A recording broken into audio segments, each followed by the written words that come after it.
पंचवीन्द्रियपाणा मणवचिकायेण तिण्डिबलपाणा आडप्पाडप्पाणो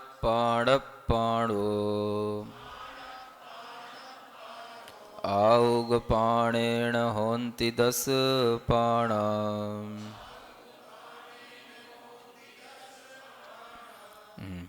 पंचवीन्द्रियपाणा मणवचिकायेण तिण्डिबलपाणा आडप्पाडप्पाणो आउगपाणेन होन्ति दश। इस गाथा में 10 प्राणों का विवेचन है। ऊपर की गाथा में 4 प्राणों का विवेचन था। नीचे इस 158 नंबर की गाथा में 10 प्राणों का उल्लेख है। पंचवी इंद्रिय प्राणा, पांचों ही इंद्रिय प्राण। मणवच कायेण तिण्णी बलपाणा, मन वचन और काय के साथ 3 बल प्राण होते हैं। आणप पाणप पाणो, और ये आनापान नाम का प्राण होता है। और आउग पाणेण, आयु प्राण के साथ होन्ति 10 पाणा, 10 प्राण हो जाते हैं। इसी का पद्यानुवाद। स्पर्शादि 5 मिलती सब इंद्रियां हैं, कायादि 3 मिलते बल भी। उच्छ्वास श्वास फिर आयु सभी मिला लो, हो प्राण ये 10।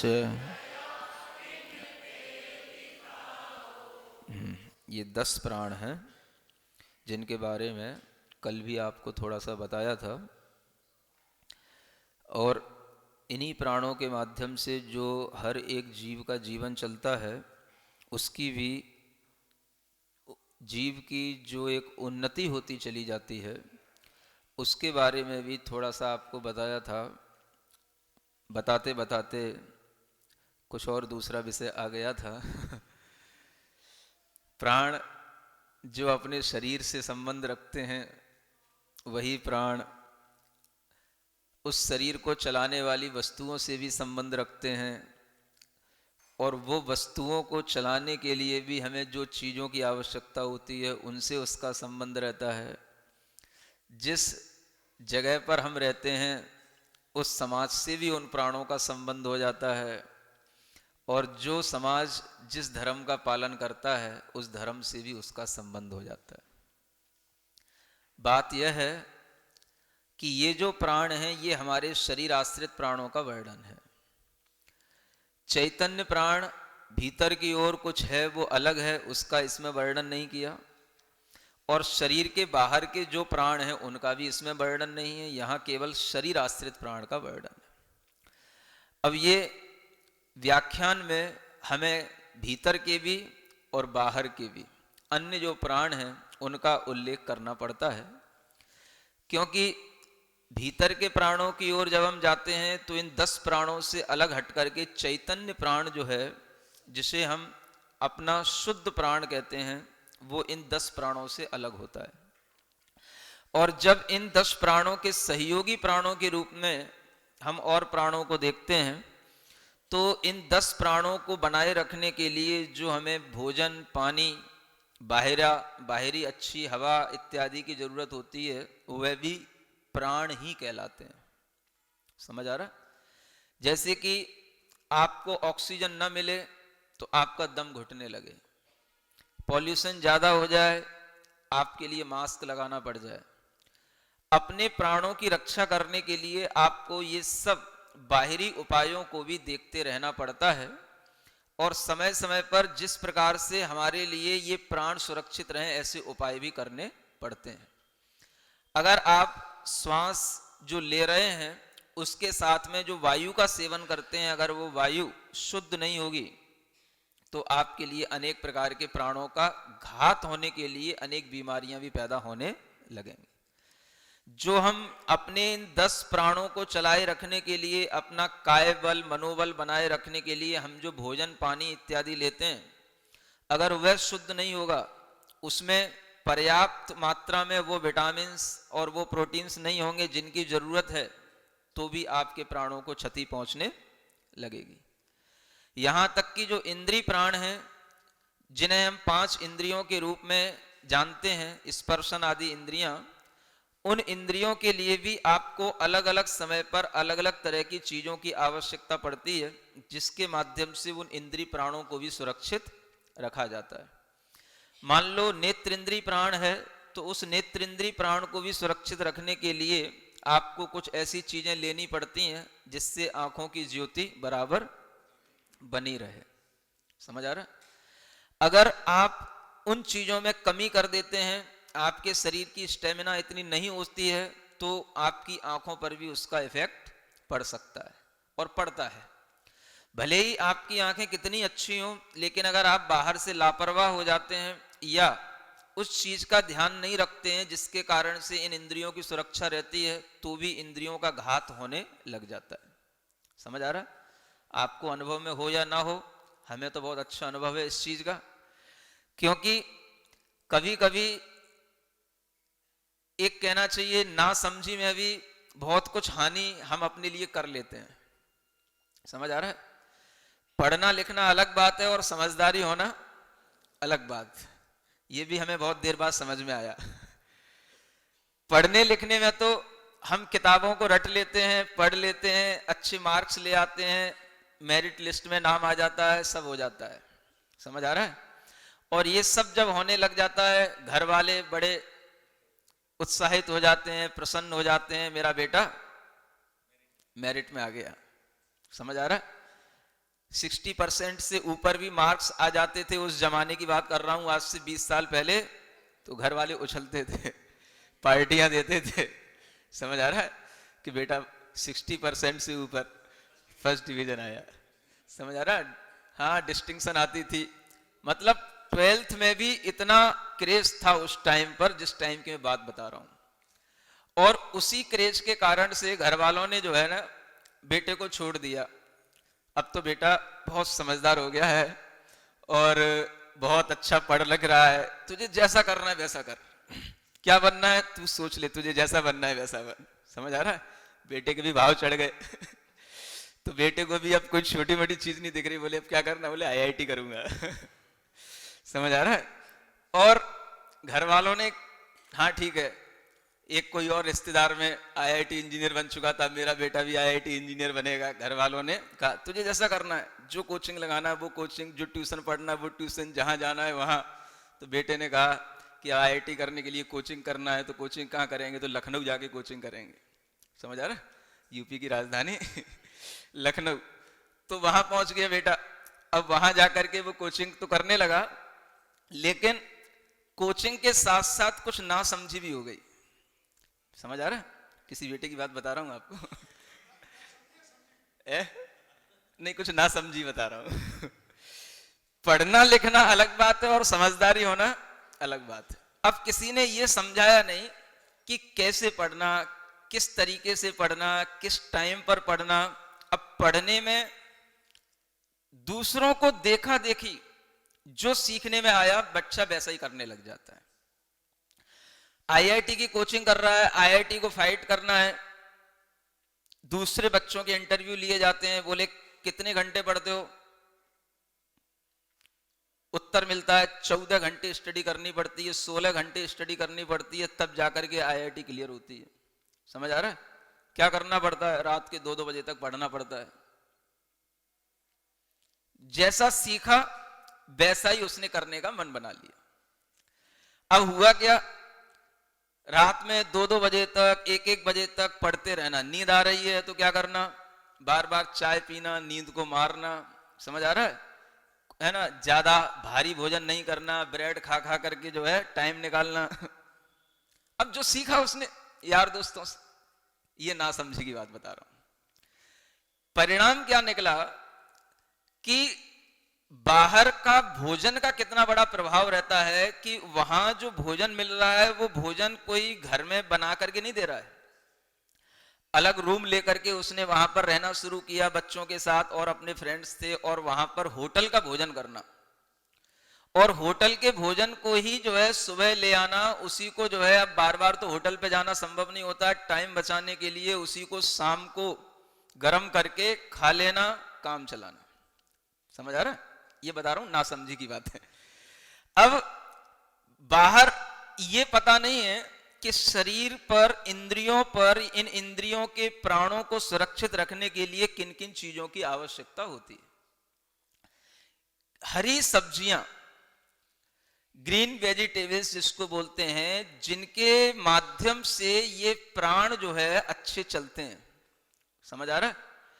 अगर उनकी पूर्ति नहीं होती है, वो सब्जियां, फल इत्यादि वो नहीं मिलते हैं, तो धीरे धीरे आंख, कान, इनकी भी क्षमताएं कम होने लग जाती हैं। अब होटल के भोजन में क्या रहता है? सब वो तड़का लगी हुई दाल और सब एक तरीके से बेकार सी सब्जियां चटपटे मसालों के साथ। समझ आ रहा है? इसको बोलते हैं कि ये तो कुछ नॉलेज है ही नहीं कि इसमें क्या है।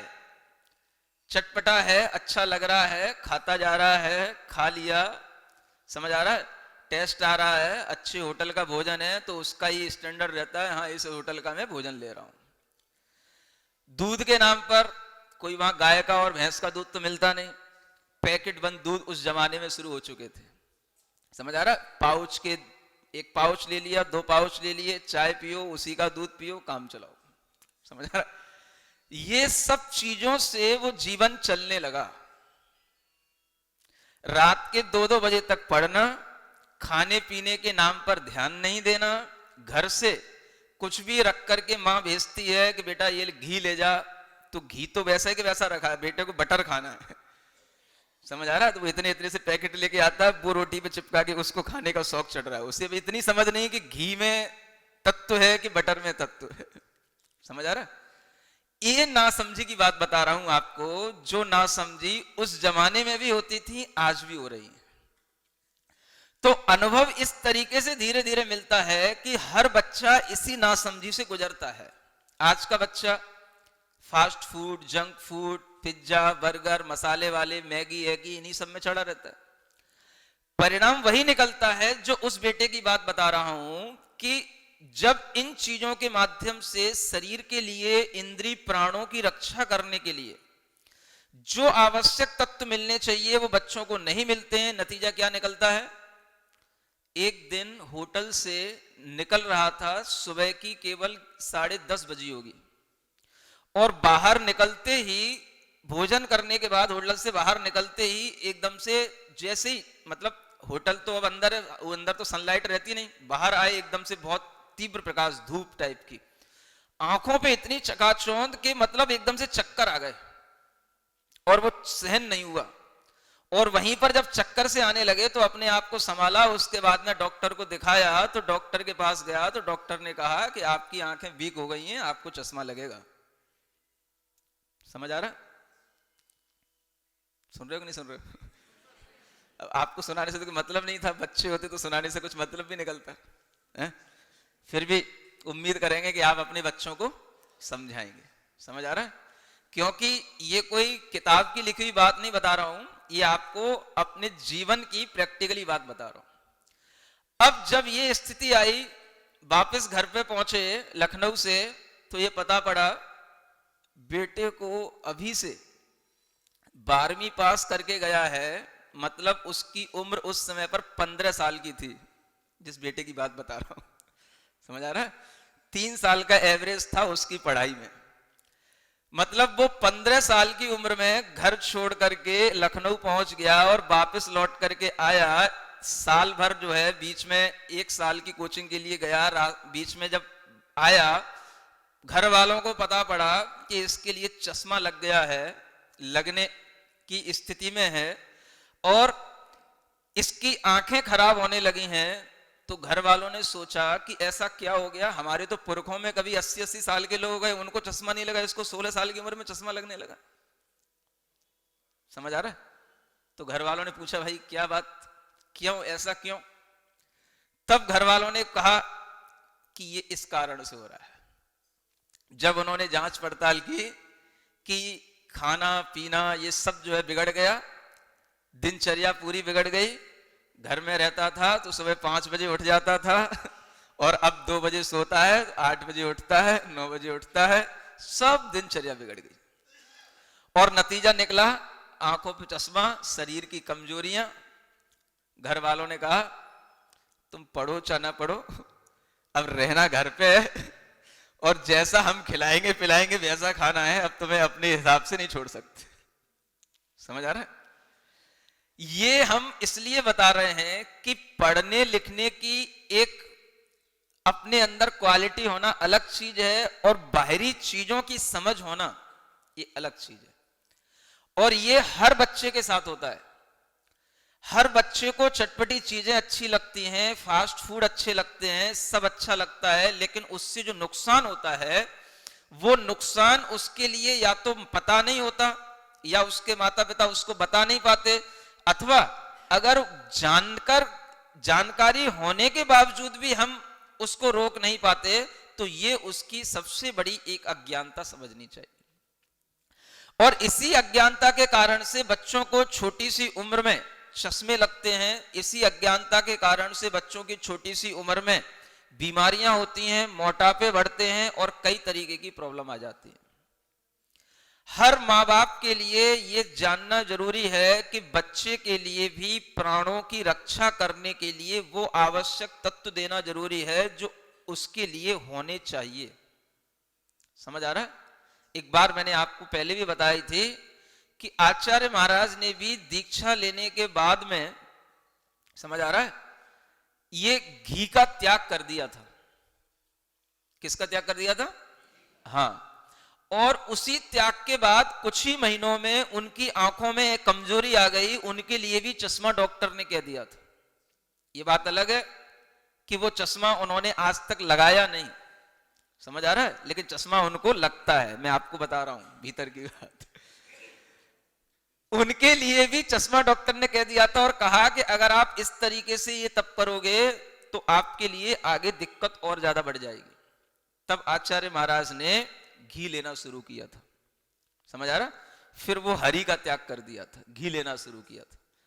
ये चीजें ये बताती हैं कि हमारे लिए आज वर्तमान में इस पंचम काल में तपस्या करने के लिए भी हमें ज्ञान होना चाहिए कि हमारा शरीर कितना योग्य है किस तपस्या करने के लिए। शास्त्रों में तो बहुत कुछ ऊपर ऊपर की चीजें लिखी होती हैं, लेकिन ये भी लिखा होता है कि तत्तपः एव आचरितव्यम येन शरीर मनसी न संशय तुलाम आरोहत। उस तप को ही अंगीकार करना चाहिए जिससे शरीर और मन संशय की तुला में ना पड़ जाए। संशय की तुला माने मतलब ऐसी स्थिति ना बन जाए कि ये शरीर अब बचेगा कि नहीं बचेगा। समझ आ रहा है? मन डिप्रेशन में चला गया या मूर्छित हो गया, अब मन के अंदर ज्ञान विचार कुछ रहा कि नहीं रहा।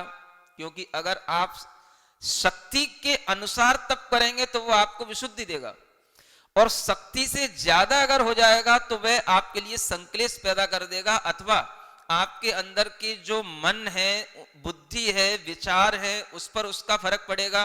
क्योंकि अधिक तप करने वाला व्यक्ति मन से अधिक काम नहीं ले सकता है, ज्यादा सोच विचार में अपनी एनर्जी खर्च नहीं कर सकता है।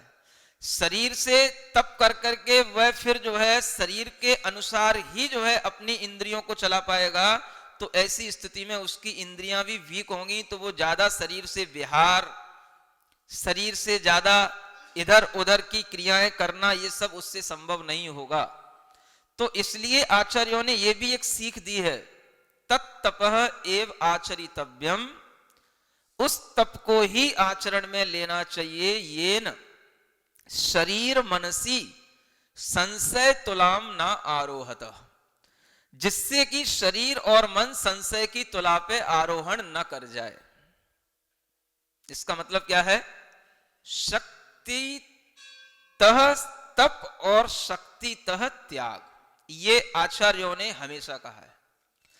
दर्शन विशुद्धि आदि 16 कारण की भावनाओं में भी ये भावना है कि आप शक्ति के अनुसार तप करें। ऐसा नहीं कि चौथे काल में मुनि महाराज ऐसा करते थे तो हम भी करें। करें तो भावना तो करें, लेकिन ये भी देखें कि कितना आप कर सकते हैं। और करते हुए भी ये कहा गया है कि पहले वो करना जो करना कंपलसर है। ये कंपलसर कोर्स होता है, एक्स्ट्रा कोर्स होते हैं, समझ आ रहा है? पहाड़ों पे चढ़ जाना, गर्मी के दिनों में जो है धूप में बैठ जाना, सर्दी के दिनों में नदी नालों किनारे, नहरों के किनारे जाके बैठ जाना, ये कोई कंपलसरी कोर्स नहीं है। योगी बनने के लिए ये चीजें जरूरी नहीं है। आचार्य कहते हैं कंपलसरी कोर्स क्या है? जो तुम्हें बताए हैं 28 मूल गुण, समझ आ रहा है? ये कंपलसरी कोर्स है। पहले इसमें पहले एक निष्णात हो, ये कंपलसरी कोर्स हो जाएगा, उसके बाद में एक्स्ट्रा कोर्स करने की हिम्मत हो तो करना, नहीं हो तो नहीं करना, उससे कोई फर्क नहीं पड़ता। क्योंकि मुनि उस कोर्स को करने से नहीं होगा। मुनि किससे कहा जाएगा? 28 मूल गुणों का पालन करने से। और 28 मूल गुणों में ये कोई भी कोर्स नहीं होता है। ये तरह तरह के तप करना, तरह तरह की अपनी शक्ति को विकसित करना, अपनी शक्ति को नहीं छुपाते हुए भी तरह तरह के अपने लिए प्रयोग करना, ये सब किसमें आता है? ये सब उत्तर गुणों में आते हैं। तो आचार्य कहते हैं ये बाद के कोर्स हैं।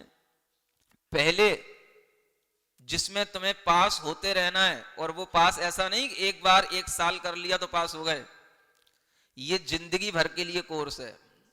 इस कोर्स में हर क्षण पास होना है। किसी भी क्षण इस कोर्स में फेल नहीं होना है। दिन में नहीं, रात में नहीं, गर्मी में नहीं, सर्दी में नहीं, दिल्ली में नहीं, एमपी में नहीं, समझ आ रहा है? ये जो 28 मूल गुणों का वाला जो कोर्स है, ये always equal at any time at any place, समझ आ रहा है? Always will be the same course. हमेशा यही रहेगा, चाहे आप दिल्ली रहो, चाहे मॉडल टाउन रहो, चाहे एमपी रहो, बुंदेलखंड रहो, कहीं रहो, ये कोई मैटर नहीं। जो एक्स्ट्रा चीजें हैं वो अलग चीजें हैं, और उनमें आप अपनी शक्ति के अनुसार, अपनी भावना के अनुसार अपना काम कर सकते हैं। लेकिन जो मूल, इसीलिए कहा जाता है मूल गुण। क्यों कहते हैं? मूल माने जड़, मूल माने बीज, मूल माने वह बेसिक नींव जिसके ऊपर कोई महल खड़ा होता है, इसको मूल कहते हैं। समझ आ रहा? जैसे श्रावक के लिए 8 मूल गुण कहे गए हैं, ऐसे मुनि महाराज के लिए 28 मूल गुण। तो पहले ये आप लोगों को ये भी ज्ञान में होना चाहिए। कई बार श्रावक क्या देखता है? अरे महाराज कितनी तपस्या कर रहे हैं, समझ आ रहा है? धूप में बैठे हैं, महाराज कितनी तपस्या कर रहे हैं, वहां नदी के किनारे बैठे हैं।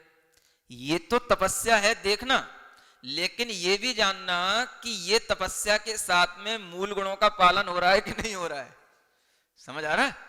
कई साधु इस प्रकार से भी श्रावक को भुलावे में डाल देते हैं कि तपस्या का लेवल तो लग जाएगा तपस्वी, और जब वहां से उठ करके आएगा तो ना प्रतिक्रमण है, ना सामायिक है, 2 घंटे धूप में तो बैठ गया और बाद में आके ऐसा लेटा कि दिन भर कमरा बंद करके लेटा रहा। समझ आ रहा है? तो ये क्या हुआ? आचार्य कहते हैं ये गलत है। क्यों गलत है? आपको जिस चीज को करने के लिए कहा है वो चीज आप कर नहीं रहे हो, और जो चीज आपके कोर्स की बाहर है उस पर अपनी शक्ति लगा रहे हो। समझ आ रहा? आप लोग स्वाध्यायी हो इसलिए समझा रहा हूं आपको। मतलब अगर हम 2 घंटे धूप में बैठ के पसीना पसीना हो गए और हमने ये लेवल लगा लिया कि हम तपस्वी हैं, और बाद में आकर के 3 घंटे हम पड़े पड़े सोते रहे, लेटे रहे, या एसी में पड़े रहे, अपनी वो गर्मी वहां निकालते रहे, तो उससे कोई फायदा होने जाने वाला नहीं है। आचार्य कहते हैं तुम्हारा वो सब तप व्यर्थ है। क्या बोले उसको? सब तप व्यर्थ है। क्योंकि वो तप क्यों हो रहा है तुम्हारा? ख्याति पूजा लाभ के लिए हो रहा है। मूल गुणों का पालन करने के साथ में जो तप होगा, वो तप तुम्हारे लिए मूल गुणों की विशुद्धि करने वाला होगा, वो तुम्हारी और अधिक कर्म की निर्जरा करेगा। और इधर मूल गुण तो छूट गए। प्रतिक्रमण करना नहीं, स्वाध्याय करना नहीं, दिन में बैठने को, स्वाध्याय करने को कहा, आलस नहीं करने को कहा, और जाकर के लेट गया, सो गया। समझ आ रहा है? उधर धूप में बैठ के आ गया, इधर एसी में लेट गया आके। ये क्या मतलब हुआ? इससे अच्छा तो ना धूप में जाता ना एसी में जाता, कहीं बीच में ऐसा कोई कोना ढूंढ लेता कि ना हमें धूप लगती ना हमें एसी की जरूरत पड़ती। इसी मंदिर में बैठ जाता, मंदिर के पीछे जो परिक्रमा रहती है उसमें बैठ जाता। नहीं समझ आ रहा?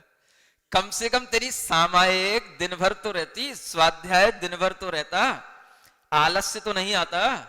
मूल गुणों का पालन पहले जरूरी होता है, उत्तर गुणों का पालन बाद में होता है। प्राणों की रक्षा करना है और मूल गुणों का पालन भी करना है, सबके लिए कहा गया है। और वह प्राणों की रक्षा में इतना भी हम प्राणों की रक्षा में ना लगे कि वो प्राण हमारे लिए मोह उत्पन्न करने लग जाए। समझ आ रहा? इसलिए अपने अंतरंग चैतन्य प्राण को भी देखते रहना है। अगर हम इस शरीर प्राण इंद्रिय प्राण की सुरक्षा में लगे रहेंगे तो हम कभी भी अपने चैतन्य प्राण को देख नहीं पाएंगे। ये 5 इंद्रिय प्राण यहां लिखे हैं, ये भी नॉलेज रखना है कि ये पांचों ही इंद्रियां हमारे लिए प्राण तो हैं, लेकिन ये सब हमारे चैतन्य प्राणों को घात पहुंचाने वाली इंद्रियां हैं। कैसी इंद्रियां हैं? क्योंकि इन इंद्रियों से जो हमारे लिए ज्ञान होता है, इन इंद्रियों से जो हमारे लिए सुख होता है, वह सुख हमारे अपने चैतन्य का जो अनंत सुख है, हमारे अपने चैतन्य का जो निराबाध सुख है, उस सुख के लिए ये इंद्रियां हमें विश्वास भी नहीं करने देती और उस सुख के लिए हमें ये कभी भी उस ओर पहुंचने नहीं देती। इसलिए ये इंद्रिय प्राण भी हमारे लिए क्या हैं? घातक हैं। एक दृष्टि ये भी रखना। ये कौन सी दृष्टि है? ये जो प्राण हैं ये सब व्यवहार से बताए जा रहे हैं। ये शरीर आश्रित प्राण हैं, इसलिए व्यवहार से प्राण हैं। समझ आ रहा है? और जो निश्चय से प्राण होते हैं वो कौन से हैं? तो जो हमारी चैतन्य आत्मा के अंदर का अनंत ज्ञान अनंत सुख है, जो हमारे चैतन्य आत्मा का विशुद्ध ज्ञान दर्शन स्वभाव है, वह हमारा निश्चय प्राण है, जिसके माध्यम से ही ये सब प्राण बन रहे हैं और चल रहे हैं। चैतन्य की शक्ति इन इंद्रियों में आ रही है। अपनी चैतन्य आत्मा का ज्ञान ही इन इंद्रियों में आ रहा है। इन इंद्रियों में ज्ञान कहीं अलग से नहीं आ रहा है। हमको जो ये ज्ञान इन इंद्रियों के माध्यम से मिल रहा है, वह आ कहां से रहा है? भीतर उसका सोर्स क्या है? तो आचार्य कहते हैं अपनी चैतन्य आत्मा में अनंत शक्ति है, अनंत ज्ञान है, अनंत सुख है, और उसके ऊपर जो कर्म के आवरण पड़े हैं, उन आवरणों में से बस ये निकल निकल के जो थोड़ा थोड़ा सा आ रहा है, वो हमको यहां पर दिखाई दे रहा है। वो हमारे शरीर के इंद्रियों के रूप में और बल इत्यादि के रूप में हमारे काम में आ रहा है। तो ये भी जानना कि वास्तव में जो हमारा प्राण है वो क्या है, और ये जो हमको प्राण मिल रहा है ये तो हमको अपने कर्मों के कारण से मिल रहा है। किसके कारण से? कर्मों के कारण से मिल रहा है। ये जो हमारा प्राण हमें दिखाई दे रहा है, ये वास्तविक प्राण नहीं, ये व्यवहार प्राण नहीं, ये पुद्गलमय प्राण है। 10 के 10 प्राण पुद्गलों से बने हुए हैं। 10 के 10 प्राण, 5 इंद्रियां पुद्गलमय हैं। समझ आ रहा है? तीनों ही प्रकार के बल पुद्गलमय हैं। आयु भी पौद्गलिक आयु कर्म के कारण से है, और श्वासोच्छ्वास ये प्रक्रिया भी पुद्गलमय है। ये भी प्राण 2 प्रकार के होते हैं, एक द्रव्य प्राण और एक भाव प्राण। जो प्राण हमें पुद्गल की संरचना के माध्यम से बाहर बाहर ये हमारे लिए दिखाई दे रहे हैं, या जो इंद्रिय की निवृत्ति इत्यादि के माध्यम से, इंद्रियों की रचना के माध्यम से हमारे लिए समझ में आ रहे हैं, सब द्रव्य प्राण हैं। और अंतरंग में जो हमारे आत्मा में कर्म का क्षयोपशम हुआ है, जिसके कारण से ये हमें प्राण मिले हैं, उनको कहते हैं भाव प्राण। क्या बोलते हैं? भाव प्राण। भाव कौन से? 5 इंद्रियावरणी कर्मों का क्षयोपशम हमारी आत्मा में हुआ, माने इन 5 इंद्रिय संबंधी जो आत्मा पर कर्मों के आवरण थे वो हटे, हल्के हुए, कुछ दबे, तब जो आत्मा के अंदर का शक्ति, उसका जो ज्ञान प्रकट हुआ, वो जो अंदर का क्षयोपशम भाव है वो हमारा भाव प्राण कहलाता है। वो क्षयोपशम भाव यद्यपि आत्मा से जुड़ा हुआ है, आत्मा के ज्ञान स्वभाव से जुड़ा हुआ है, चैतन्य से जुड़ा हुआ है, लेकिन वह कर्मों के क्षयोपशम से होता है, इसलिए वह भी पौद्गलिक रूप ही है। भाव भी, क्योंकि वह उस पुद्गल की देन से उत्पन्न हुआ है। आपका अपना शुद्ध चैतन्य भाव जब प्रकट होगा तब आपके शुद्ध चैतन्य प्राण प्रकट होंगे। वो चैतन्य प्राण जो किसी कर्म के ऊपर निर्भर नहीं होंगे, वो आपका अपना चैतन्य प्राण शुद्ध भाव होगा। ये भीतर की प्रोसेस है। निश्चय ऐसे आत्मा चैतन्य स्वरूप चैतन्य प्राण वाला है, और व्यवहार ऐसे आत्मा 4 प्राण या 10 प्राण को धारण करता है। तो व्यवहार क्या हो गया? जो कर्म के द्वारा मिल रहा है, शरीर के माध्यम से हमें मिल रहा है, वो सब हो गया व्यवहार। और जो कर्म और शरीर के परे है, उसका नाम है निश्चय। जो निश्चय आत्मा के अंदर की शक्ति है, वही आत्मा की शक्ति थोड़ी थोड़ी सी प्रकट हो रही है।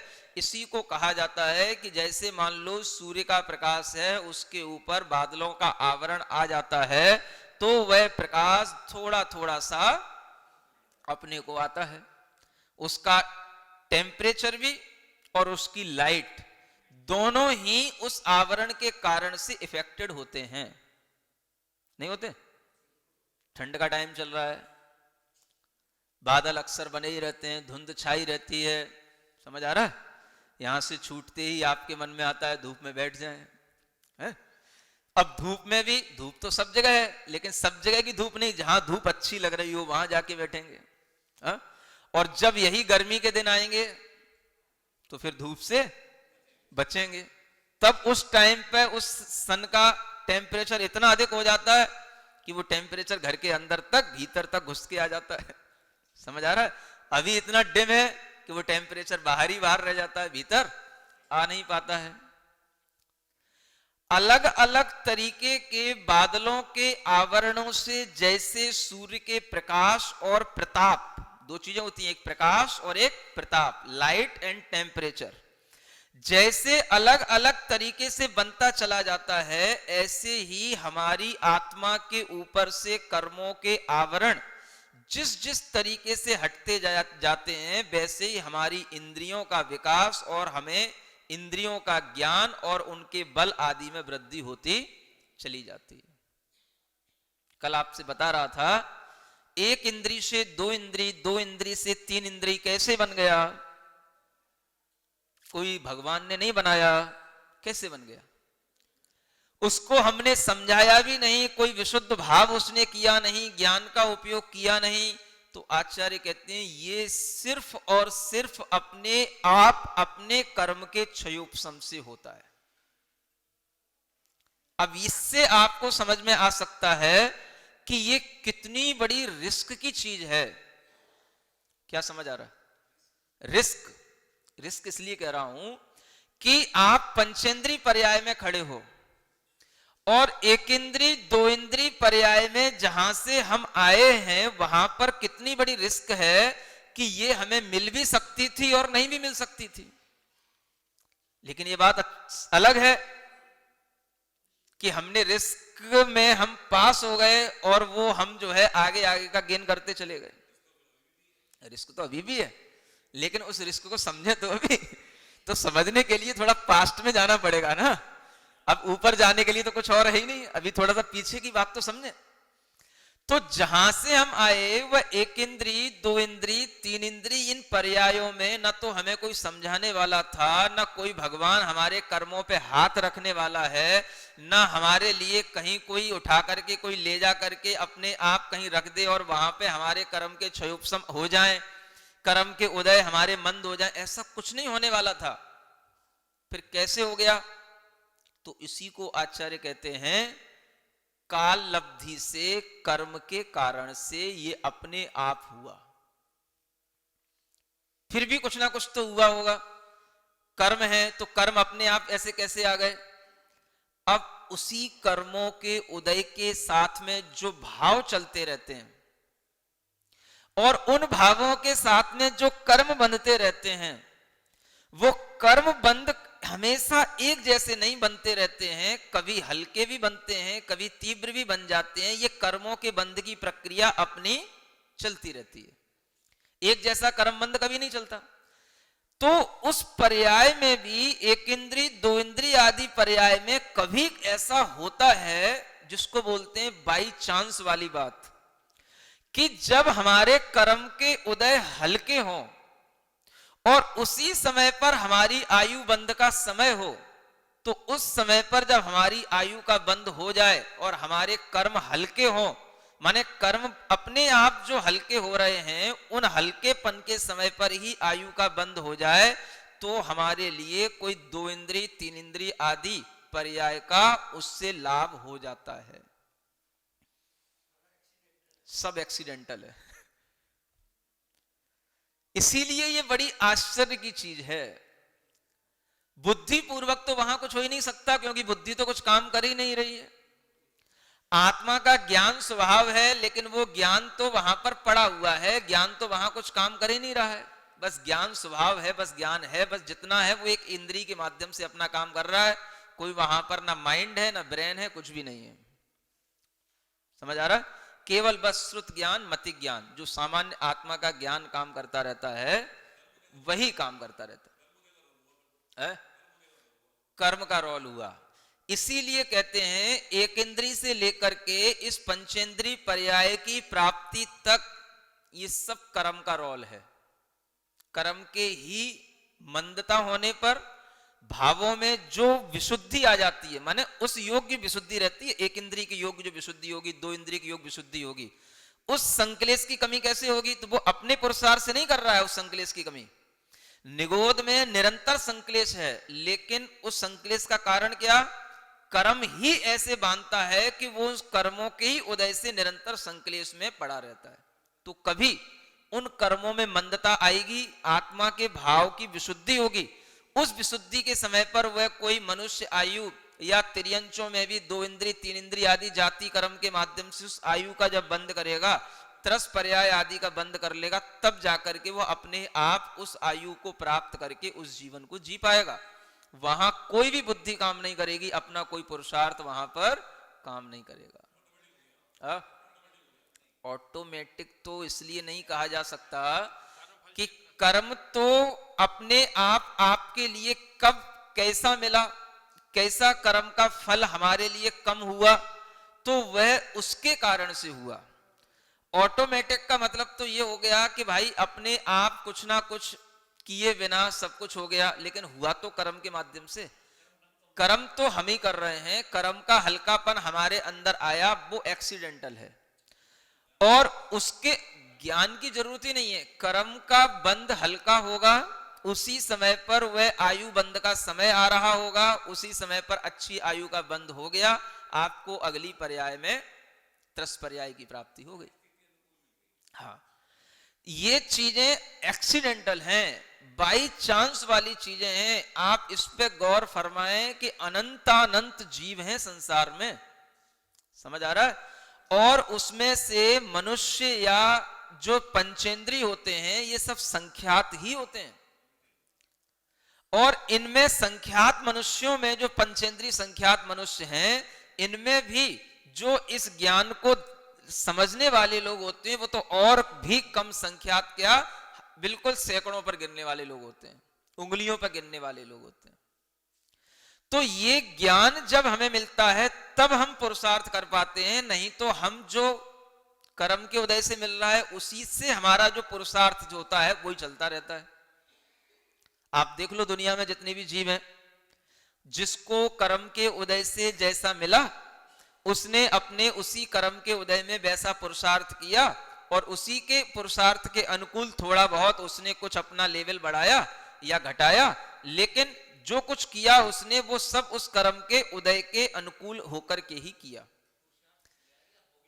वो पुरुषार्थ जो हो गया वो तो हो गया। वो क्यों हो गया? क्योंकि वो तो हमने कर्म के उदय में कर लिया। कैसा कर लिया? मान लो आपके पास में थोड़ी अच्छी बुद्धि मिली, आपने पुरुषार्थ किया, पैसा कमा लिया। समझ आ रहा है? अब उस पैसे से आपने और कर्म का बंध किया।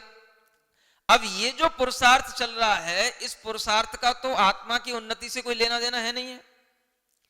आपके लिए बुद्धि मिली, शरीर मिला, माहौल मिला, बिजनेस मिला, आपने पैसा कमाया, फिर उसको अपने पैसे को उसी अपने शरीर, अपने परिवार, अपने काम में लगाया, और उसी पैसे से आपने फिर वही सब कर्म का बंद किया, लेकिन वो सब आपको पता नहीं था कि वो कर्म का बंद किस तरीके का हो गया। उसी के बीच में आपने कुछ मान लो दान कर लिया, कुछ भूखों को खिला दिया, कुछ कहीं पर जो है चैरिटी में कुछ दे दिया, ये कर लिया, थोड़ा पुण्य उसमें भी कमा लिया। कभी कभी हमने जो है मन को शांत रखने के लिए थोड़ा सा शांत भाव कर लिया, अपने लिए शांति के माहौल तैयार कर लिए, इससे अपन ने पुण्य कमा लिया। सब पुण्य कमाने के साधन है, ये भी आदमी करता रहता है। ये मत समझना कि जैनियों को ही केवल पुण्य मिलता है, पुण्य तो जो जहां पर उसको मिल रहा है। कोई भी फॉरेनर है या कहीं पर भी कोई रसियन है, कोई भी है, जब आदमी शांत बैठा है, अपने आप में मान लो थोड़ा सा सेटिस्फाइड है, पुण्य का बंद अपने आप हो रहा है। ये तो वो प्रक्रिया जो सब जगह चल रही है। अब उस जीव के लिए पुण्य के लाने के लिए कोई अलग से करना पड़े, जो आप देखते हो कि ये पुण्यात्मा कहां से पैदा हो गए, तो ऐसे भी लोग हैं। अब वो बिल गेट्स जैसे लोग हैं, करोड़ों की संपत्ति अपने दान में लगा रखी है, स्कूलों में कॉलेजों में लगा रखी है, अनाथों के लिए दान देने में लगा रखी है, तो पुण्य का बंद तो उससे भी होता है। तो यही जीव फिर जाकर के और अमीर बन जाते हैं और पुण्यात्मा बन जाते हैं। आपको देखने में लगता है कि ये पुण्यात्मा कहां से आ गए, तो सभी पुण्यात्मा जैनों से ही निकल के नहीं पहुंचते हैं। सब अपने अपने तरीके का पुण्य करते रहते हैं। इसलिए पुण्य कोई बहुत भारी चीज नहीं है। पुण्य तो एक शांत भाव से आ जाता है, पुण्य अपने अंदर क्षमा भाव से आ जाता है। आज दुनिया में बहुत सारे लोग हैं जो फॉरगिवनेस को मतलब एक स्पिरिचुअल अप्रोच के रूप में स्वीकार कर रहे हैं। आज बहुत से ऐसे लोग हैं जिनके अंदर आध्यात्मिकता की रुचि पैदा हुई है, शांत भाव से रहते हैं, एकांत में रहते हैं, बहुत कम अपना परिग्रह रखते हैं। ऐसे बहुत से लोग हैं, विदेशों में हैं, देश में हैं, समझ आ रहा है। और वो लोग बड़ी शांति से जीवन जीते हैं, किसी भी प्रकार की अपाधपी नहीं, किसी से कोई ज्यादा टॉन्टिंगबाजी नहीं, कोई मतलब नहीं। आप जैनियों से बहुत अच्छे तरीके से जीते हैं। अगर उनका रहन सहन देखोगे आप, तो उनके व्यवहार देखोगे आप तो एक व्यक्ति को देख करके उस पर कमेंट्स करोगे, समझ आ रहा है। बड़ा भगत बनने लगा है, बड़ी पूजा करने लगा है, समझ आ रहा है, बड़ा सिंपल रहने लगा है, महाराज का रंग चढ़ने लगा है, घर छोड़ने वाला है क्या है, इसी भाव में मोक्ष जाएगा क्या, ऐसे टॉन्ट कर करके आप उसको सब करने से छुड़ा दोगे, समझ आ रहा है। लेकिन विदेशी लोग भी इतने सभ्य, इतने समझदार होते हैं कि वो कभी किसी दूसरे पर टॉन्ट नहीं कसते हैं। वो अगर देखते हैं कि ये कितना शांत तरीके से रह रहा है, कितने अच्छे तरीके से अपनी लाइफ चला रहा है, तो उससे सीखते हैं और वैसे ही शांत तरीके से वो खुद रहने के लिए प्रयास करते हैं। यहां उल्टा होता है। आज जैनियों की बुद्धि इतनी भ्रष्ट हो रही है, बुरा नहीं मानना, अब बोल देता हूं फिर मैं। हाँ, जैनियों की बुद्धि इतनी भ्रष्ट हो रही है कि धर्म के कारणों से उनको नफरत होने लगी। जो लोग धर्म करते हैं उन पर टॉन्ट कसते हैं, समझ आ रहा है। ये एक बहुत बड़ी समस्या बनती चली जा रही है। धर्म करने वाला व्यक्ति ये सोचने लगा कि हम अपने बेटे बेटियों की शादी कैसे करेंगे अगर हम धर्म करने लगे, तो ये एक समस्या हो रही है। ये समस्या हो रही है कि अगर पता पड़ जाए कि इस बेटी की मां, इसके पिता व्रत लिए हैं, समझ आ रहा है, और कहीं प्रतिमा लिए हैं, तब तो इससे करना ही नहीं, क्योंकि इसके साथ ना कभी खाने को मिलेगा, ना इसके घर में अपने को कुछ खाने को मिलेगा, ना अपने यहां कुछ रंग रोगत मिलेगी, ना इसके यहां कुछ मिलेगी, समझ आ रहा है। और कहीं बेटी भी ऐसी हुई जो सादा सिंपल हुई, तो वो ना होटलों में जाएगी ना पार्टियों में जाएगी, समझ आ रहा है। इसलिए कह रहा हूं, तुम जैनियों की बुद्धि खराब होती जा रही है। जैनी सबसे ज्यादा दुनिया में भ्रष्ट होता जा रहा है। दुनिया में ऐसी कोई कौम नहीं है जो अपना धर्म छोड़ करके भ्रष्ट हो रही हो, सिवाय जैनों को छोड़ करके, समझ आ रहा है। ये बात इसलिए कह रहा हूं क्योंकि हमें यह दिख रहा है कि अन्य लोग तो वो आचरण कर रहे हैं जो हम करते आए थे। अन्य लोग तो मांसाहारी से शाकाहारी बन रहे हैं। अन्य लोग इंद्रियों के भौतिक जीवन को छोड़ करके आध्यात्मिक बन रहे हैं। और जहां आध्यात्मिकता हमारी नींव में थी, हमारे खून में समाई थी, हम उस आध्यात्मिकता को छोड़ करके आज भौतिकवादी बनने में अपना बहुत बड़ा स्टैंडर्ड समझ रहे हैं। और यही वजह है कि जिस घर में साधा तरीके से भोजन पानी होता हो, साधा रहन सहन हो, या जहां के लोग थोड़ा व्रत संयम प्रतिमा के साथ में रहते हो, तो उनके घर में अगर कोई बेटे या बेटियां होते हैं तो उन्हें रिश्ते करने वाले लोग नहीं मिलते हैं। समझ आ रहा है? क्योंकि तुम्हें चाहिए नाचने वाली, हाँ, पार्टी में सब कुछ खाने वाली, ठुमके लगाने वाली। समझ आ रहा है? वो सीधी बोल रहा हूं, जो देख रहा हूं, जो सुन रहा हूं, वो बता रहा हूं, है ना? क्योंकि ये नहीं बताऊंगा तब तक आपके दिमाग ठीक नहीं होंगे। आपने अपने दिमाग इतने खराब कर रखे हैं कि आज आपको अगर कहीं पर कोई चीज, लड़की या कोई भी संबंध देखने के लिए जाना पड़ता है तो आप उसकी, कहना चाहिए, शालीनता नहीं देखते, उसका सील स्वभाव नहीं देखोगे। आज आपका दिमाग इतना भ्रष्ट हो रहा है, वो जितना ज्यादा फ्रैंक होगी, जितना ज्यादा दूसरे लड़कों के साथ घूम रही होगी, पार्टियों में घूम रही होगी, जॉब कर रही होगी, तो वो लड़की हमें चाहिए।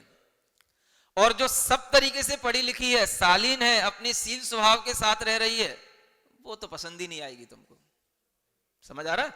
ये इसलिए कह रहा हूं, तुम जैनों के दिमाग बिल्कुल भ्रष्ट होते जा रहे हैं, खराब होते जा रहे हैं, और ये सब एक दूसरे को देख करके होते जा रहे हैं। और यही वजह है कि तुम लोगों का सुख चैन सब धीरे धीरे नष्ट होता जा रहा है, क्योंकि तुम्हें अब धर्म की कोई पहचान रही नहीं, सील स्वभाव की कोई पहचान रही नहीं, शालीनता क्या होती है, सज्जनता क्या होती है, इसकी कोई पहचान रही नहीं। देखना है, बस आकर्षण देखना है, जो दिखने में अच्छा लगे उसे लेना है, उसी को लेकर के आना है, चाहे भले ही बाद में उससे हम धोखा खाएं या कुछ करें, लेकिन स्टैंडर्ड उसी से बनेगा अपना। तो ये सब होने लगा। इसके कारण से जो आपके अंदर ये जो कमियां आ रही हैं, ये सब क्या हो रहा है? आखिर धर्म हमारा प्राण था। समझ आ रहा है? पहले के लोगों का प्राण क्या होता था? मैं इस चीज को इसलिए इससे जोड़ रहा हूं, धर्म प्राण है हमारा। और धर्म प्राण कब होगा? जब हम समाज में धर्म के साथ रहेंगे तो ही हमारा धर्म प्राण बनेगा। धर्म प्राण जीवन होगा तो हम धर्म को अपना प्राण मानेंगे। तो धर्म को अपना प्राण मानेंगे तो क्या होगा? हम शील स्वभाव के साथ रहेंगे, हम व्रतों के साथ रहेंगे, हम अच्छी सज्जनता के साथ रहेंगे। ये सब हमारे लिए प्राण होने चाहिए थे, लेकिन ये सब प्राण तो छूट गए। जो जितना कुशील में पड़ा हो, जो जितना मायाचारी में पड़ा हो, जो जितना अत्याचारी हो, वो जो है उतना ही ज्यादा आपको बढ़ोतरी में दिखाई देगा और उतना ही वो आपको अच्छा लगेगा। बस वही आपके लिए प्राण बन गया। तो ये प्राण हमारे जो भीतर की ओर हमें चैतन्य प्राण से मिलाने के लिए बने थे, वो हमें बाहर की ओर भटकाने के लिए हो गए। अब इस जन्म में आकर के हमें ये पुरुषार्थ करना चाहिए था। ये इसलिए बता रहा था पिछली बात कि 2 इंद्री, 3 इंद्री, 4 इंद्री में तो हमने कुछ नहीं किया बुद्धि से। वो तो जो हमारे कर्म अपने आप हल्के पड़े, हमें ये पर्याय मिलती गई, फिर हमने कुछ ऐसा पुरुषार्थ कर लिया, मान लो फिर थोड़ा बहुत पुण्य कमा लिया, तो उस पुण्य को खाने के लिए फिर हम कहीं स्वर्गों में चले गए या फिर मनुष्य बन गए। उस पुण्य के कारण से बनते रहे, लेकिन वास्तव में जो हमें अपने चैतन्य प्राण की प्राप्ति के लिए पुरुषार्थ करना था, वो तो हमने अभी तक किया ही नहीं है। वो पुरुषार्थ करने के लिए ये समय है। कौन सा पुरुषार्थ करने के लिए? अपने इन 10 प्राणों से अपनी चैतन्य प्राण की आवश्यकता को समझना और उसी पर ध्यान लगाना, उसी की भावना करना कि मैं इंद्रिय प्राण से रहित अतीन्द्रिय प्राण वाला चैतन्य आत्मा हूं। मैं मन वचन काय के इन छोटे छोटे 3 बल प्राणों से रहित अनंत बल का धारी चैतन्य बलवान प्राण वाला आत्मा हूं। ये बल कहां से आ रहा है? जो मैं बोल रहा हूं, ये वचन बल, जो मेरा मन सोच रहा है, मन का बल, जो मेरी काय में शक्ति है, वो काय का बल, ये कहां से आ रहा है? ये आत्मा में जो अनंत बल है, अनंत शक्ति है, उसमें से थोड़ा थोड़ा सा निकल रहा है। बादल अभी भी बहुत पड़े हैं। समझ आ रहा है? बादल अभी भी सूर्य के ऊपर बहुत पड़े हैं। अनंत शक्ति वाला वो सूर्य है, चैतन्य आत्मा, लेकिन उसके ऊपर ये कर्म के बादल अभी हल्के हल्के से हल्के हुए, तो हमें इतने फूल गए कि हम सब कुछ भूल गए। क्या बोलते पंडित जी? इतने फूल गए, ये चेतन प्राणी इतना फूल गया कि ब्याज के बदले मूल गया। समझ आ रहा है? अब इन इंद्रिय प्राणों के माध्यम से हमें आध्यात्मिकता की ओर जाना चाहिए था, अपने चैतन्य प्राण को, शक्ति को बढ़ाना चाहिए था, उसकी खोज करना चाहिए था। हम इन्हीं इंद्रिय प्राणों के और मोह में पड़ करके बाहरी और इंद्रिय प्राणों की उन सामग्रियों को जुटाने में लग गए जिनसे हमारी इंद्रियों के प्राण और सजे धजे से दिखाई दें। समझ आ रहा है? दूसरे के सामने हमारा स्टैंडर्ड और दिखाई दे, दूसरे के सामने हमारी प्रेस्टीज और ज्यादा बन जाए, बस इसमें हमारे प्राण उलझ गए। और जो हमारे प्राण इस स्थिति पर आकर के जहां काम करने के लिए होने चाहिए थे उसकी तरफ तो हमारा ध्यान ही नहीं। चेतन प्राणी सब भूल गया, कहां से आया था, नरकों में था तब सोचता था एक बार अगर मनुष्य पर्याय मिल जाएगी तो ऐसा पुरुषार्थ करूंगा कि कभी भी नरकों में नहीं आना पड़ेगा। कब? जब नरकों में था तब सोचेगा, तब सोचता था, और यहां आ गया सब भूल गया। कहां से आया? इधर से आया कि इधर से आया? इधर एक इंद्री दो इंद्री आदि पर्यायों से आया कि इधर से नरक आदि से आया कि निगोद से आया? कहां से आया? सब भूल गया। और यहां आकर के ऐसा मस्त हो गया कि अब उसके लिए कहीं कोई समझाने वाला भी दिखाई देता है तो उसे समझ में नहीं आता, और अगर कोई समझदारी से काम करने वाला भी दिखाई दे जाए तो उसके ऊपर भी वह व्यंग कसने में पीछे नहीं रहता। आप सबसे बड़ी आज जैन समाज की ये कमी हो रही है, दूसरे धर्मात्मा को देख करके व्यंग कसने की जो आदत है, समझ आ रहा है, ये शहरों में ज्यादा है, गांवों में कम है।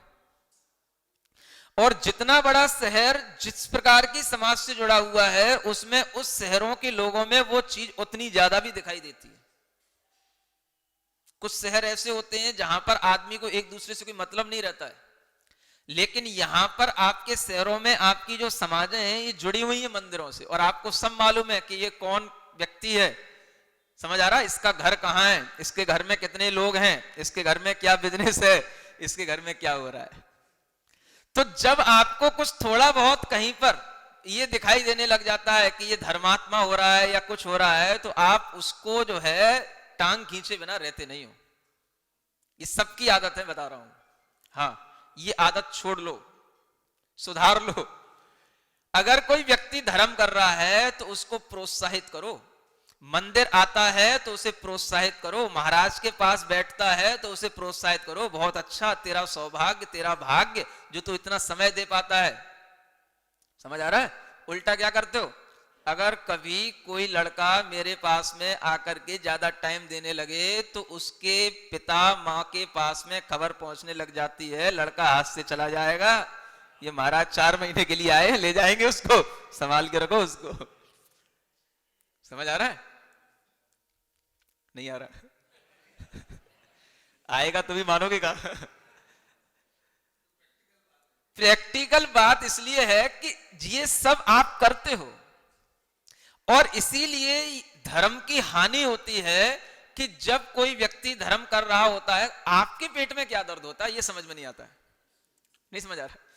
उसको अपना सुख दुख वह खुद कर रहा है, अपने सुख दुख का भोगता वह खुद है, उसको उसके हाल पे छोड़ दो। आपके पेट में क्या दर्द होता है? तो नहीं कर पा रहा तो करने की सोचनी चाहिए ना, उसको रोकने की क्यों सोचता है आदमी? है? देखो, ये एक बहुत गंदी आदत है आप लोगों की। मैं फिर कह रहा हूं, जितने आप लोग स्टैंडर्डाइज होते जा रहे हो, मॉडर्न होते चले जा रहे हो, उतनी ये गंदी आदत पड़ती जा रही है आप लोगों में। और ये आदत यहां तक पड़ती जा रही है कि अगर आप जीन्स पहन करके मंदिर में आते हो, यदि आप कोई टी शर्ट या ऐसे कोई दूसरे सूट इत्यादि पहन करके मंदिर में आते हो, और कोई दूसरी महिलाएं अगर साड़ी पहन करके मंदिर में आती हैं, तो ये एक महिला जो सूट पहन करके आती है वो उस पर व्यंग कसती है कि तू ऐसे ये साड़ियों में क्यों आती है। समझ आ रहा है ना? ये भी एक गंदी आदत है। एक महिला मेकअप करके आती है, एक महिला बिल्कुल सामान्य होकर के आती है, तो जो मेकअप करके आती है वो महिला व्यंग कसती है कि तू बिल्कुल ऐसी सामान्य क्यों रहती है। ये उल्टी बात हो रही है, ये बता रहा हूं मैं। समझ आ रहा है ना? पहले क्या होता था कोई फैशन के साथ आता था तो सामान्य महिला टोंकती थी, इतनी फैशन के साथ मंदिर में आती है। समझ आ रहा? अब जमाना उलट गया है। आप बोलते हैं जमाना उलट गया है, तो वो ऐसे इस सेंस में उलट गया अब जमाना कि अब जो है गलत करने वाला सही को टोकता है, क्योंकि वो अपने गलत को प्रामाणिक बताना चाहता है कि मैं जो कर रहा हूं मैं सही हूं और तू जो कर रही है वो गलत है। ये होने लगा। इसका मतलब है जमाने का बदलना। समझ आ रहा है? पहले आदमी अच्छा करता था, कभी कोई उससे अलग डिफरेंट करता था तो उसको रोकता था, लेकिन अब वो जो डिफरेंट कर रहा है, अब मान लो जिसको मासिक धर्म का पालन नहीं करना है, जो कर रही है वो नहीं करने वाली जो है उसको समझाएगी कि तू ये क्या कर रही है, कौन सी ओल्ड फैशन वाली रूढ़िवादिता में जा रही है। समझ आ रहा है? ये जो उल्टा दिमाग चलने लगा है आजकल के लोगों का, इसको समझने की कोशिश करो। और ये दिमाग हर किसी के अंदर है और सबका चल रहा है, और इसी उल्टे दिमाग के कारण से धर्म की हानि हो रही है। धर्म भी हमारा प्राण है, क्योंकि धर्म प्राण के बिना हम कभी भी इन इंद्रिय प्राणों से चैतन्य प्राण की ओर पहुंच नहीं सकते हैं। तो वो धर्म कहां से शुरू होगा? यहीं से तो शुरू होगा। जो हमारा रहन सहन, खाना पीना, उठना बैठना, ये सब चीजें जब तक हमारी धर्म के साथ नहीं होंगी, जो हमारी अपनी मूल बेसिक चीजें थी उसके साथ नहीं होंगी, तो आखिर हम अपने इंद्रिय प्राणों से चैतन्य प्राण की ओर पहुंचेंगे कैसे? और जो पहुंचना चाहता है तो उसके लिए आप व्यंग कसोगे, तो इसका मतलब है कि फिर आपको भी उस चीज के प्रति विश्वास नहीं है, और जो विश्वास करने लगा है उसके लिए भी आप जो है हतोत्साहित कर रहे हो।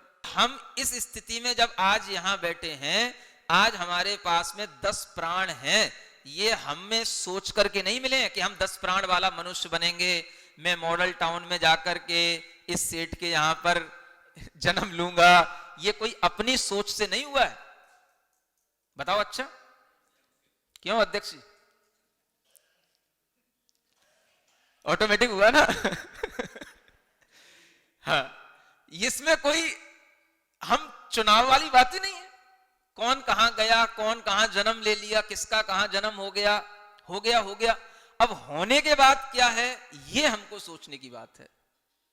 अब हम अपनी आगे की दिशा निर्धारित कर सकते हैं जब हमें दिखाई दे रहा है कि इतनी इतनी चीजें हमारे साथ हो चुकी हैं, नरक भी, निगोद भी, और सब कुछ होने के बावजूद भी हमारे अंदर वो चेतना नहीं आ रही है जिस चेतना के लिए यहां कहा जा रहा है कि ये 10 के 10 प्राण, इन्हें कोई भारी चीज मत समझो। आयु प्राण है, अरे ये भी एक आयु कर्म है। तुम्हारी आयु तो अनलिमिटेड है, इस आयु कर्म ने तो तुम्हारी आयु को लिमिटेड बना दिया है।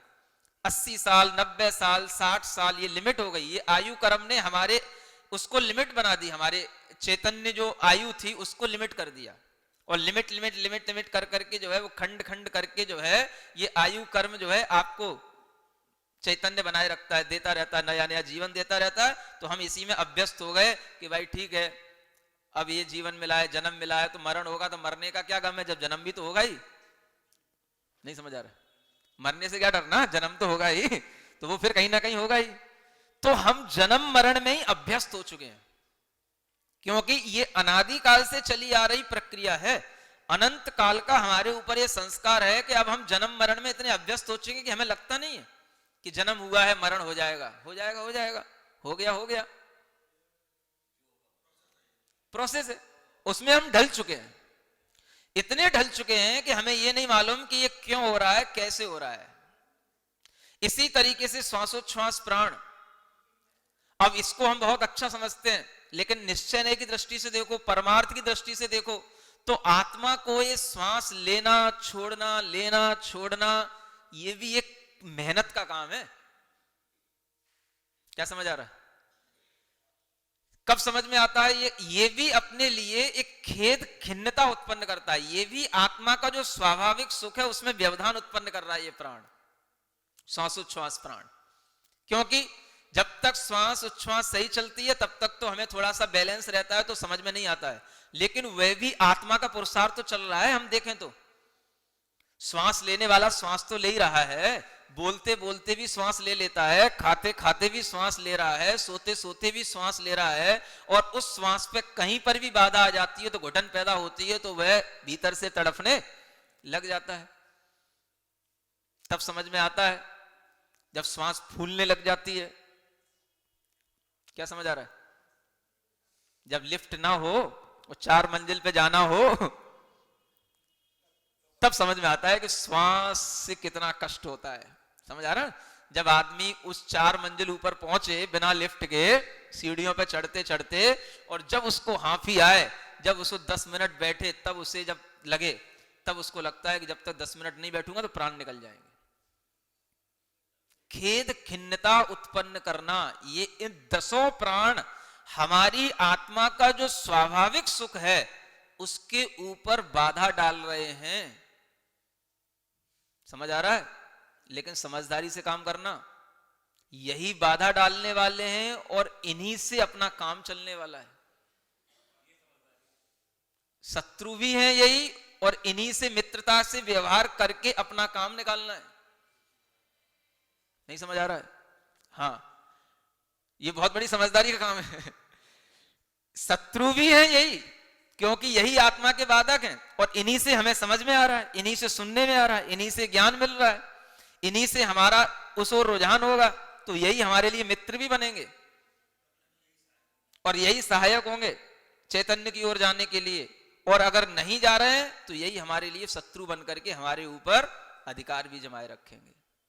तो ये एक ऐसी चीज है, ऐसी दुविधा है जहां पर आप खड़े हो, और हर कोई व्यक्ति जब तक इस प्रकार की दुविधा को नहीं समझेगा तब तक अपनी आत्म उन्नति के लिए चेष्टा प्रयास कुछ भी कर ही नहीं सकता है।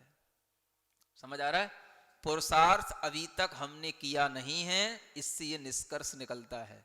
वो पुरुषार्थ कोई पुरुषार्थ नहीं है जो हमने किया है, नहीं, मतलब कर्म के उदय से जो मिल गया, शरीर मिल गया, उस शरीर के अनुसार हमारा जीवन चल गया, खा लिए पी लिए सो लिए, ये सब कोई पुरुषार्थ नहीं। जो पुरुषार्थ वास्तविक होना चाहिए वो ये टाइम है उस पुरुषार्थ को करने का, अपने आप का संचालन करके अपने आप को अपनी अलग दिशा में ले जाने का। बोलो महावीर भगवान की।